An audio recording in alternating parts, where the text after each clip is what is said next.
May perception kasi yung mga tao na maraming plastic sa showbiz. Yan ang iimbestigahan natin ngayon.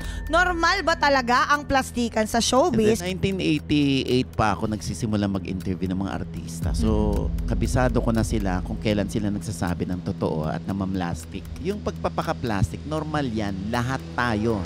Lalahatin ko na may ka-plastikan. Parang, hi! Loko dito. Diba? Mas okay ba na maging plastic ka na lang? Or magpakatotoo ka? Ito, banggitin ko na. Dahil binanggit ko naman din sa vlog ko. Si Fiang. Okay po. Si Fiang Ami. Gusto ko siyang ma-appreciate kasi nagiging totoo siya. Yon. Pero, too much of pagpapakatotoo is bad. Gusto ko ipagtanggol ang ating industriya dun sa mga tao na akala nila, ay pag showbiz, ay pag artista, plastic yan. Yes po. Pagka ganyan, ibigay nyo na sa kanila, oo, happy?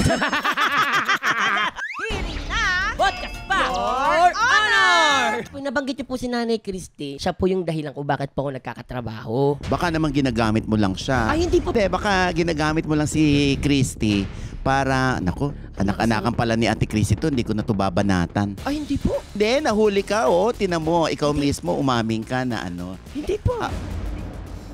Huwag mo kong plastikin, Hindi po. buboy. Hindi po ako nagsisinungaling. Available sa YouTube channel ng Yulon, Spotify at Apple Podcasts. Naka-live stream din po kami kada Sabado ng gabi sa Yulon. Pagkatapos ng Pipita Man na Loto.